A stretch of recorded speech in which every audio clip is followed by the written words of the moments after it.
Alors, nous allons continuer la partie inconvénients de l'automatisation. Donc, je continue la lecture de la partie concernée dans le syllabus. Donc, la partie, c'est celle-ci. Donc, cependant, l'automatisation des tests présente des inconvénients potentiels, notamment des coûts supplémentaires seront impliqués euh, pour le projet, car il peut être nécessaire d'engager un ingénieur en automatisation des tests, d'acheter du nouveau matériel et de mettre en place une formation. Alors, deuxième inconvénient, la nécessité d'un investissement initial pour mettre en place une solution d'automatisation des tests. Aussi, donc le temps nécessaire pour développer et maintenir une solution d'automatisation des tests, le besoin d'objectifs clairs en matière d'automatisation des tests pour garantir le succès, la rigidité des tests et moins d'adaptabilité aux changements dans le SUT, l'introduction de défauts supplémentaires dus à l'automatisation des tests. Alors, l'automatisation des tests présente des limites qu'il faut garder à l'esprit. Les limites, tous les tests manuels ne peuvent pas être automatisés. Ne vérifie, ne vérifie que ce que les tests automatisés sont programmés pour faire. L'automatisation des tests ne peut vérifier que les résultats des tests interprétables par une machine, ce qui signifie que certaines caractéristiques de qualité peuvent ne pas être testables avec l'automatisation. L'automatisation des tests ne peut vérifier que les résultats du test qui peuvent être vérifiés par un oracle de tests automatisé. Donc là, c'est la fin de cette partie d'inconvénients. Donc maintenant, on va passer à l'explication de cette partie. Donc je vais juste diminuer pour que vous puissiez avoir une plus de, visibilité. Donc là, on va en fait expliquer cette partie-là. Alors, bien entendu, l'automatisation n'est pas sans inconvénients ni défis.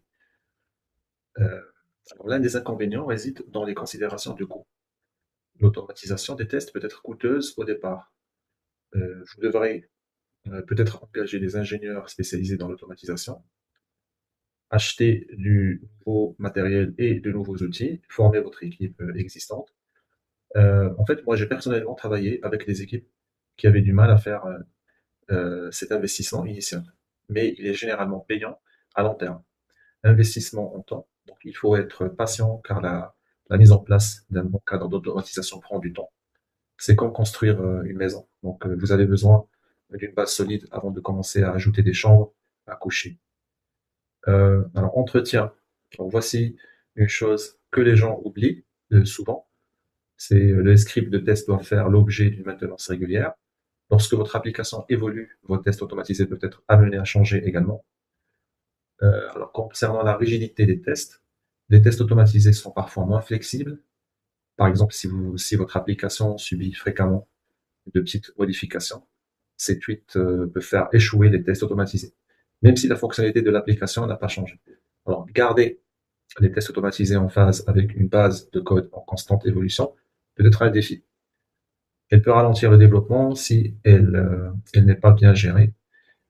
Euh, Possibilité d'introduire de nouveaux bugs. Cela peut surprendre, mais l'automatisation des tests peut introduire des bugs. L'écriture de scripts, de tests est comme l'écriture de n'importe quel autre code. Elle est sujette à des erreurs. Si un bug se glisse dans votre code d'automatisation, il peut entraîner des faux positifs ou négatifs.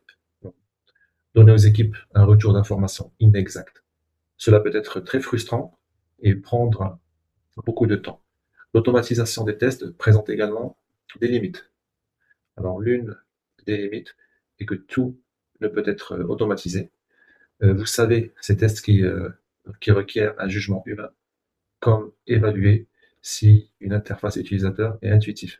Ces scénarios doivent être faits, doivent encore faire l'objet de tests manuels. Pourquoi ne pas vérifier uniquement ce que les tests automatisés sont programmés pour faire?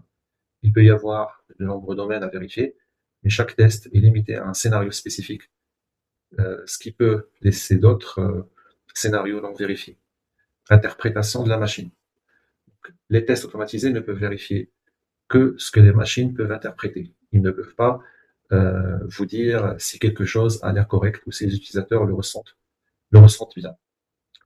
Euh, Concernant Test Oracle Challenge, donc vous devez disposer d'un moyen de vérifier automatiquement les résultats. Un oracle de test est essentiellement votre mécanisme pour déterminer si un test a réussi ou échoué. Et c'est ainsi que vous savez si le système s'est comporté correctement. Et c'est parfois plus difficile qu'il y apparaît dont les situations à plusieurs réponses valables peuvent exister. Ou si vous testez un système de, par exemple, réservation de vol, dont les disponibilités changent en temps réel. Alors, pour clôturer, l'automatisation des tests est incroyablement puissante, mais ce n'est pas une solution magique. La clé est de trouver le bon équilibre entre les tests automatisés et les tests manuels pour votre situation spécifique. Rappelez-vous qu'une bonne automatisation des tests est un peu comme un collègue fiable qui peut s'occuper de toutes les tâches répétitives, libérant ainsi vos testeurs humains pour qu'ils se concentrent sur des tests plus créatifs et exploratoires. Alors, maintenant, donc j'ai terminé cette partie-là. Donc la prochaine vidéo, nous allons aborder l'automatisation des tests dans le cycle de vie du développement logiciel.